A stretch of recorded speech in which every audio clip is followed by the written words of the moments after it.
कि इस प्रेस वार्ता को आगे बढ़ाएं। शुक्रिया।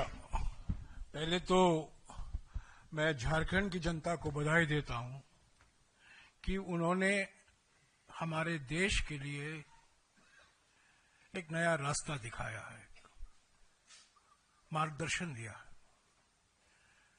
ध्रुवीकरण की राजनीति को निर्णायक तरीके से उन्होंने ठुकराया है। क्या क्या नहीं कहे गए चुनावी अभियान के समय। हेमंत बिस्वा शर्मा, उत्तर प्रदेश के मुख्यमंत्री, केंद्रीय कृषि मंत्री शिवराज सिंह जी चौहान, खुद गृह मंत्री और प्रधानमंत्री ने क्या क्या नहीं कहा। और सारा चुनाव झारखंड में सिर्फ एक मुद्दे और एक शब्द पर लड़ा गया, और वो है घुसपैठी। भय पैदा करने की खूब प्रयास की गई, पर एक निर्णायक तरीके से झारखंड की जनता ने अपना जवाब दिया है। हम जनता को बधाई देते हैं और मैं समझता हूं ये सारे देश के लिए एक सकारात्मक संदेश मिलता है कि ध्रुवीकरण की राजनीति को हराया जा सकता है और हम हराकर ही रहेंगे। महाराष्ट्र के बारे में जैसा कि पवन खेरा जी ने कहा, इसमें कोई दो राय नहीं हो सकती कि टारगेटेड तरीके से निशाना बनाकर ये लेवल प्लेइंग फील्ड जो होता है, जो बार बार चुनाव आयोग इस शब्द का इस्तेमाल करता है, इसीलिए हम उसी शब्द का इस्तेमाल कर रहे हैं, level playing field.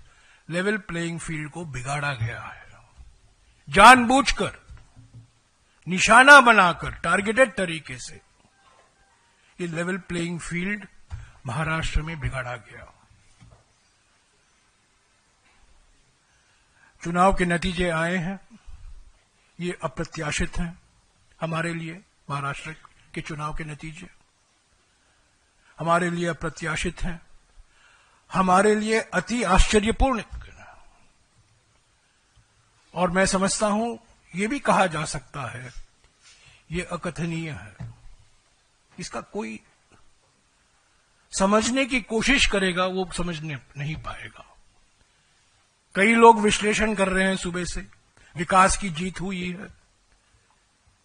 अकथनीय means inexplicable. सुबह से विश्लेषण चल रहा है कि विकास की जीत हुई है, और एक एनसीपी अजीत पवार के नेता ने कहा है कि कांग्रेस पार्टी का जो फेक नैरेटिव था लोकसभा के चुनाव के समय, उसको महाराष्ट्र की जनता ने ठुकराया है। ये बिल्कुल गलत है, इसमें कोई संदेह नहीं होनी चाहिए किसी के मन में कि जो हमारा लोकसभा चुनाव में जो एजेंडा था, जो हमने मुद्दे उठाए थे, आर्थिक असमानता, सामाजिक ध्रुवीकरण, संविधान की सुरक्षा, जाति जनगणना, और ये जो मोडानी घोटाले हैं, ये मुद्दे आज भी उतना महत्व रखते हैं और रखेंगे जब लोकसभा चुनाव के समय हमने उठाया था, हमारे नेताओं ने उठाया था, कांग्रेस अध्यक्ष ने उठाया था, राहुल जी ने उठाया था। जाति जनगणना, 50% आरक्षण की सीमा अनुसूचित जाति, अनुसूचित जनजाति और ओबीसी वर्गों के लिए, मोडानी घोटाला, ये सब मुद्दे रहेंगे। और हम समझते हैं महाराष्ट्र की जनता ने इसको ठुकराया नहीं है। कैसे ये नतीजा आया है, इस पर जरूर हम और जांच करेंगे, इसका विश्लेषण होगा, ये स्वाभाविक है। पर आज हम ये कह सकते हैं कि जो जीता है उनको भी ये अनुमान नहीं था कि ये नतीजा आएगा। हमको तो पहले से ही हम ये मानकर चल रहे थे कि हमें जनादेश मिलेगा, जनता हमारे साथ है, महाराष्ट्र के किसान नाराज हैं, महाराष्ट्र के जो वर्किंग क्लास है उसके सरकार के खिलाफ है। और एक माहौल जो था महाराष्ट्र में 4 महीने पहले, 5 महीने पहले, वो आज भी वही माहौल है, ये हम मानकर चल रहे थे और सभी लोगों का ये मानना था। पर जो नतीजे आए हैं ये बिल्कुल इसके विपरीत हैं। पर इसका माने ये नहीं है कि हम हमारे एजेंडे से पीछे हटेंगे। जो हम मुद्दे उठाए थे महाराष्ट्र में चुनाव के वक्त, प्रचार के वक्त, हम संसद के अंदर, संसद के बाहर, महाराष्ट्र में जो हमारे नेता जीते हैं, हमारे जो कार्यकर्ता लगे हुए हैं चुनाव प्रचार में और वो पार्टी के लिए काम करते रहेंगे, इन्हीं मुद्दों के आधार पर संगठन को हम पुनर्जीवित करेंगे। धक्का मिला है ये बिल्कुल जरूरी है, पर ये धक्का दिया गया है। कोई षड्यंत्र है कहीं भी हमें हराने का। तो साथियों, जैसा कि मैंने पहले कहा, आज हमारे लिए कहीं खुशी है, कहीं गम भी है, कहीं जीते हैं, कहीं हारे हैं। पर एक बात निश्चित है कि कांग्रेस पार्टी की एजेंडा में कोई परिवर्तन नहीं आने वाला है। जो सामाजिक मुद्दे हमने उठाए हैं हम उठाते रहेंगे, जो आर्थिक मुद्दे हम उठा रहे हैं हम उठाते रहेंगे।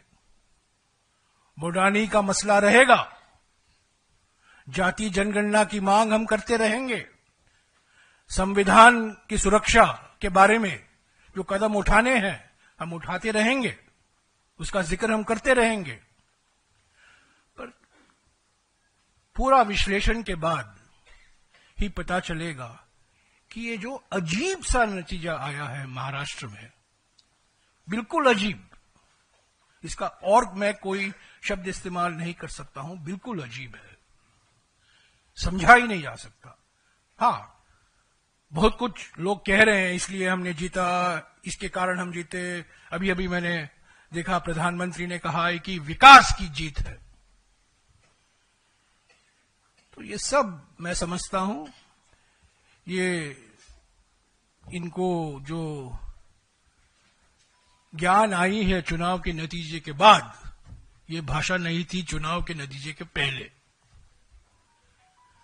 तो ये एक टारगेटेड निशाना बनाकर ये नतीजा निकाला गया है।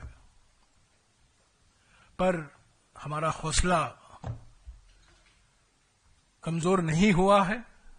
हम हारे हैं जरूर, पर हार जीत होती रहती है।